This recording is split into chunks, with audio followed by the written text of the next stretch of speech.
नमस्कार साथियों, लोधाई क्लासेस के बीए प्लेटफॉर्म पर आप सभी का बहुत बहुत स्वागत है। आज हम बात करने वाले हैं प्राचीन भारतीय इतिहास के मॉडल पेपर पर, एक न्यू मॉडल पेपर पर। ये तो न्यू क्यों लिखा हुआ है दोस्तों, इसका भी पीछे कारण है। दरअसल इससे पहले मैं कुछ दिन पहले आपको प्राचीन इतिहास पर एक मॉडल पेपर दे चुका था जिसमें मैंने 15 प्रश्नों की चर्चा की थी, ठीक है ना। लेकिन अभी अभी कुछ छोटा सा चेंजेस देखने को मिला है। मैं फिर से एनालाइज कर रहा था क्योंकि कुछ स्टूडेंट्स के कल पेपर होने वाले हैं, तो उनके लिए मैं थोड़ा सा इसको रिमाइंड कर रहा था। कुछ चेंजेस होगा तो देखे, तो वहां पर 4-5 प्रश्नों में कुछ चेंजेस देखने को मिला मुझे।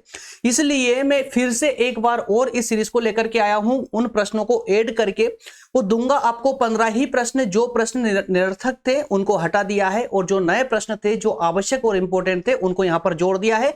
और इसकी बहुत अच्छी बात यह है कि जस्ट अभी आपको मैं आंसर शीट भी देने वाला हूं, ताकि आपको अब किताबों से छुटकारा मिलेगा। अब आपको सिर्फ ये 15 प्रश्न और 15 प्रश्न के जस्ट बाद में आपको मैं पीडीएफ दूंगा। उस पीडीएफ के माध्यम से बस आप रात भर पढ़ना है। जिनका कल पेपर है, वो जिनके पेपर अभी होने बाकी है दोस्तों, मैं फिर से आपसे बोल रहा हूं कि आंसर शीट डाउनलोड करके और अच्छे से उस आंसर शीट के सभी प्रश्नों को बहुत केयरफुली पढ़िएगा, है ना।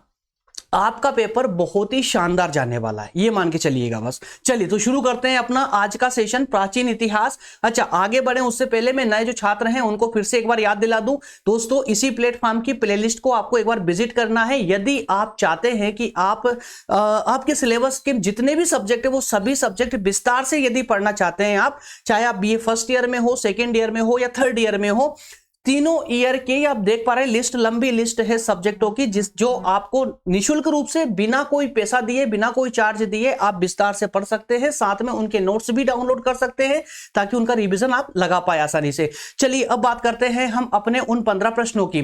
तो दोस्तों पहला प्रश्न देख रहे हैं, ये तो प्रश्न सेम है, कुछ प्रश्न जहां पर चेंजेस आया है मैं वहां पर आपको बताऊंगा अभी, ठीक है ना। पहला प्रश्न है इतिहास की अवधारणा। इतिहास की अवधारणा में स्वरूप, इतिहास की अवधारणा बतानी है, स्वरूप, क्षेत्र और महत्व। तो ये 4 टर्म आपसे यहां पर पूछी गई है। अथवा में दिया गया इतिहास की विभिन्न अवधारणाओं पर प्रकाश डालिए और उसके क्षेत्र का वर्णन। सेम प्रश्न है, इसमें कोई चेंजेस नहीं। प्रश्न नंबर 2 है प्राचीन इतिहास के यहाँ स्रोतों का वर्णन किया गया। स्रोत पूछे गए हैं कि इसके सोर्सेस क्या है, प्राचीन इतिहास को जानने के जो साधन है वो क्या है, ठीक है ना। तो साधन भी बोल सकता है वो, प्रमुख साधन। देखिए अथवा में पूछ लिया गया प्रमुख साधन, साधन बोले या स्रोत बोले कंफ्यूज मत होइएगा। प्राचीन इतिहास को जानने के जो स्रोत रहे हैं उनके बारे में प्रश्न है। प्रश्न नंबर 3 दिया गया है पाषाण काल को कितने भागों में बांटा गया है, ठीक है ना। पाषाण काल को कितने भागों में बांटा गया है। और एक बात मैं आपको और याद दिला दूं, इस सब्जेक्ट पर मेरी मैक्सिमम क्लासेस हो चुकी है। यदि आपके पास समय है एग्जाम में अभी, तो आप जो है डिस्क्रिप्शन में जाइएगा वीडियो की, वहां पर लिंक दी गई है कंप्लीट हिस्ट्री के नाम से, तो उसको जरूर देखिए। कंप्लीट या संपूर्ण प्राचीन भारत का इतिहास नाम से आपको वह लिंक मिलेगी। उस लिंक को क्लिक करेंगे तो आपके चैप्टर बाय चैप्टर पूरे लेक्चर खुल करके आ जाएंगे जो डिटेल में आपको पढ़ाया गया है वहां पर, तो उनको जरूर देखिएगा एक बार, ठीक है ना। यदि एग्जाम में टाइम है तो, जिनका कल पेपर है उनको नहीं देखना है, उनको सिर्फ ये आंसर शीट का रिवीजन लगाना है जो मैं आपको देने वाला हूं। थोड़ा सा रुके रहिए, मुश्किल से 15 मिनट का लेक्चर होने वाला, ज्यादा लेंथी नहीं होगा, ठीक है। तो पाषाण काल को कितने भागों में बांटा गया है और पाषाण काल की विशेषताएं बतानी यहाँ पर, पूरा पाषाण काल और मध्य पूरा पाषाण काल, ठीक है। तो इनके स्थल और उपकरणों की जानकारी आपको देनी है। इसके बाद में प्रश्न नंबर 4 है प्राचीन हड़प्पा कालीन सभ्यता। हड़प्पा कालीन सभ्यता का विस्तार पूर्वक वर्णन कीजिए, या हड़प्पा कालीन सभ्यता के उद्भव का उल्लेख कीजिए, या हड़प्पा की संस्कृति का वर्णन कीजिए। दैट मीन्स कि कंप्लीटली आपको हड़प्पा संस्कृति के बारे में पढ़ना है, हड़प्पा सभ्यता के बारे में पढ़ना है, जो कि डिटेल में आंसर शीट में आपको दिया गया है। प्रश्न नंबर 5 है हड़प्पा सभ्यता के राजनीतिक, आर्थिक जीवन और नगरों के पतन का वर्णन कीजिए। अब यहां पर देखिए, हड़प्पा सभ्यता के बारे में आप जब पढ़ लोगे तो हड़प्पा सभ्यता वाले कॉन्सेप्ट को पढ़ने में ही आपको हड़प्पा सभ्यता के नागरिकों की राजनीतिक स्थिति के बारे में पता चलेगा, उनकी आर्थिक जीवन के बारे में पता चलेगा, और साथ ही साथ में ये हड़प्पा सभ्यता का पतन क्यों हुआ था इस बारे में भी आप अवगत हो जाएंगे।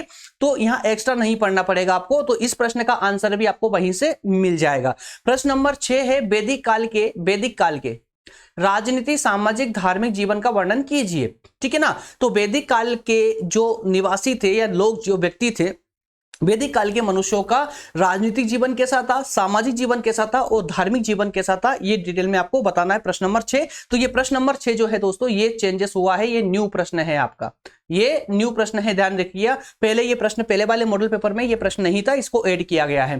प्रश्न नंबर 7 है 16 महाजन पद कौन कौन से हैं, उनको एक बारे में आपको बताना है। इसके बाद प्रश्न नंबर 8 है बौद्ध धर्म के प्रमुख सिद्धांतों को बताना है। प्रश्न नंबर 9 है चंद्रगुप्त मौर्य के शासन के बारे में कंप्लीट पढ़ना है, पूरी प्रशासनिक, राजनीतिक, धार्मिक हर प्रकार की व्यवस्था को पढ़ना है और साथ में बताना है इनका पतन, मौर्य साम्राज्य का पतन क्यों हुआ था, इसके पीछे क्या रीजन थे। प्रश्न नंबर 10 की अगर चर्चा करें तो अशोक के धम्म से संबंधित प्रश्न है आपका प्रश्न नंबर 10, जो अपने आप में ही एक विस्तार पूर्वक टॉपिक है। ध्यान से पढ़िएगा, प्रश्न आएगा ही आएगा, याद रखिएगा। तो अशोक के धम्म के बारे में, अर्थात कि अशोक के प्रशासन के बारे में जब कंप्लीटली आप पढ़ लेते हैं ना, तो आप वहां पर उनके धर्म के प्रचार प्रसार के बारे में पढ़ लोगे। धर्म के अशोक के धम्म के प्रचार के पीछे कारण क्या थे, है ना, और अशोक ने किसी भी प्रकार के प्रचार के लिए धर्म का ही प्रयोग क्यों किया, ये सारी बातें आप जो है इस टॉपिक में कंप्लीट कर ले जाओगे। प्रश्न नंबर 11 है जो कि न्यू प्रश्न है, ये अभी अभी जोड़ा गया है इस प्रश्न को, ठीक है, नजरअंदाज मत कीजिएगा। कुषाण कौन थे, कुषाण कौन थे, कनिष्क की सैनिक और सांस्कृतिक उपलब्धियां क्या रही है, कनिष्क के जीवन चरित्र उसकी उपलब्धियों पर प्रकाश डालिए। कनिष्क तो कंप्लीट की आपको कुषाण वंश के बारे में कंप्लीट पढ़ना है, कुषाण साम्राज्य के बारे में कंप्लीट पढ़ना है, जो कि आंसर शीट में डिटेल में आंसर दिया गया है, निश्चिंत रहे आप लोग, कई बार नहीं जाना है। प्रश्न नंबर 12 है स्कंदगुप्त के बारे में, ठीक है, स्कंदगुप्त के बारे में पढ़ेंगे। उसके बाद प्रश्न नंबर 13 में है भारतीय सभ्यता और संस्कृति में पल्लवों के योगदान को पढ़िए, बताइए। तो भारतीय सभ्यता और संस्कृति को आगे बढ़ाने में पल्लवों ने क्या, पल्लव वंश के राजाओं ने क्या योगदान दिया है, ये आपको बताना है। प्रश्न नंबर 14 बहुत इजी प्रश्न है, बृहत्तर भारत से आप क्या समझते हैं, ठीक है, और यही आपका एक टॉपिक है कि बृहत्तर भारत से आप क्या समझते हैं। तो इसके बारे में जब डिटेल में पढ़ोगे तो वहां पर आपकी व्यापारिक, सांस्कृतिक हर प्रकार के संबंध जो है अन्य देशों से आप आसानी से कर ले जाओगे। प्राचीन काल में भारत के अन्य देशों के साथ किस प्रकार के सांस्कृतिक संबंध थे, उनका क्या प्रभाव पड़ा, ठीक है। इसके अलावा दक्षिण पूर्वी एशिया के साथ भारत के सांस्कृतिक संबंध बताइए। तो कंप्लीटली बृहत्तर भारत के वाले टॉपिक को जब पढ़ोगे आप, तो भारत और अन्य देशों के साथ में भारत के प्राचीन समय में व्यापारिक या सांस्कृतिक जिस प्रकार के जो संबंध थे उनके बारे में कंप्लीट पढ़ ले जाओगे और आसानी से आप उसका आंसर भी करके आओगे। प्रश्न नंबर 15 भी जो है दोस्तों नया प्रश्न है, भारत में अरबों के आक्रमण, उनके प्रभावों का वर्णन करते हुए मोहम्मद गोरी का भारत पर आक्रमण के उद्देश्य आपको बताना है। तो ये 15 प्रश्न जो है मैं पहले भी दे चुका था, लेकिन 3-4 प्रश्न ऐसे हैं जो नए थे। लेकिन इसकी बहुत अच्छी बात यह है कि जो 10 प्रश्न मैं यहां पर आपको देता हूं ना, सिंगल टर्म वाले, ये सारे प्रश्न नए हैं। पूरे प्रश्न जो पिछले मॉडल पेपर में थे उन सबको हटा दिया गया है और नए 10 प्रश्न लेकर के मैं यहां पर आया हूं। इनको भी आपको पढ़ना है, एनी हाउ पढ़ना ही है, याद रखिएगा। पहला है भारत की भौगोलिक स्थिति का इतिहास, या समझिए ना, 15 प्रश्न दीर्घ प्रकृति के दिए हैं आपको और 10 प्रश्न है लघु प्रकृति के, जो आते हैं ना 3-3 नंबर के। तो ये मत समझिए कि 3 नंबर के लिए ही आपको करना, नहीं, इनको भी अगर आप अच्छे से पढ़ लेते हो और बाय चांस कोई ऐसा प्रश्न एग्जाम में आ जाता है जो कुछ कॉन्सेप्ट आपको यहां से याद है और कुछ कॉन्सेप्ट आपको दीर्घ प्रकृति के प्रश्नों में से याद है, तो दोनों को मैच करके आपका ये प्रश्न जो है ना, ये 15 जो आपके दीर्घ प्रकृति के प्रश्न है उनमें सपोर्ट करने के लिए बहुत हेल्पफुल होते हैं ये लोग, ये प्रश्न। इसलिए इस टर्म को छोड़ना नहीं है आपको, है ना। भारत की भौगोलिक स्थिति का इतिहास बताना है। दूसरी टर्म है मगध का उत्थान और पतन, ठीक है, मगध का उत्थान और पतन। तीसरा है मौर्य साम्राज्य के पतन के कारण, ठीक है, और ठीक है। प्रश्न नंबर 4 में है भारत पर सिकंदर के आक्रमण के प्रभाव क्या रहे हैं।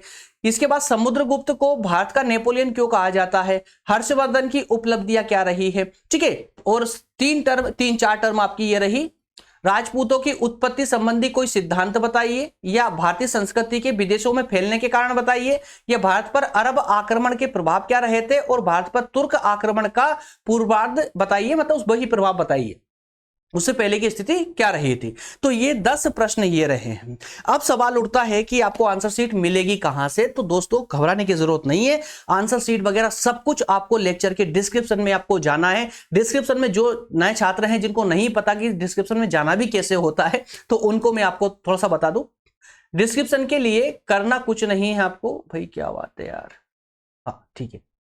डिस्क्रिप्शन के लिए देखिए, यहां पर अभी मॉडल पेपर का जो टॉपिक है, आपका टॉपिक का नीचे नाम लिखा है, उस नाम के जस्ट नीचे जो डिस्क्रिप्शन वाली लाइन रहती है ना, वहां पर आपको मोर लिखा हुआ दिखेगा, MORE मोर, उस पर क्लिक कीजिएगा।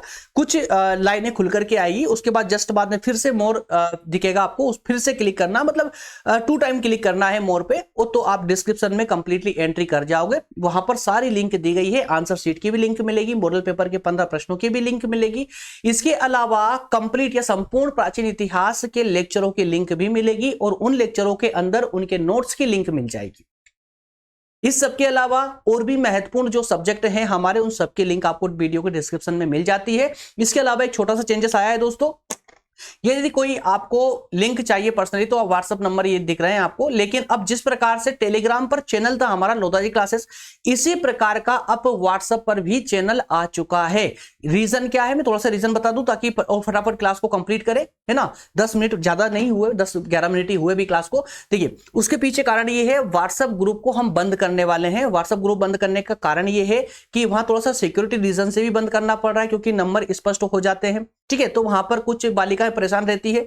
इसके अलावा वहां पर ग्रुप में एक लिमिट होती है स्टूडेंट्स की, ठीक है। लगभग 1000 से ज्यादा स्टूडेंट ऐड नहीं कर सकते, लेकिन अभी फिलहाल बहुत ज्यादा स्टूडेंट है जो व्हाट्सएप ग्रुप का लाभ नहीं उठा पा रहे थे, तो मैंने इसलिए स्पेशल रिक्वायरमेंट करके और व्हाट्सएप पर मैंने एक चैनल बनवाया है, ठीक है। जैसा टेलीग्राम पर चैनल है, इसी तरह का व्हाट्सएप पर भी चैनल बनवाया है। तो चैनल का नाम है लोधाजी क्लासेस, ठीक है, लोधाजी क्लासेस। तो व्हाट्सएप चैनल में जब आप लोधाजी क्लासेस सर्च करोगे तो आपको चैनल आपके सामने आ जाएगा, उसे आप ज्वाइन कर सकते हो, या डिस्क्रिप्शन में भी व्हाट्सएप चैनल की लिंक दे दी गई है, उसे भी आप क्लिक करके उसे भी ज्वाइन कर सकते हो। क्लियर है? ओके फ्रेंड्स, मिलेंगे अगले सेशन में। जिनका कल, परसों, नरसों या इस हफ्ते में जिनका भी पेपर है, उन सभी को ऑल द बेस्ट मेरी ओर से। पूरी रात काली कर दीजिए, अच्छे से आंसर शीट को अच्छे से केयरफुली पढ़िए। मैं गारंटी देता हूं कि आपका पेपर बहुत प्यारा जाएगा, बस थोड़ा केयरफुली आप लोगों को पढ़ना होगा, ठीक है ना। ओके फ्रेंड्स, मिलेंगे अगले सेशन में। बहुत बहुत धन्यवाद, थैंक यू सो मच।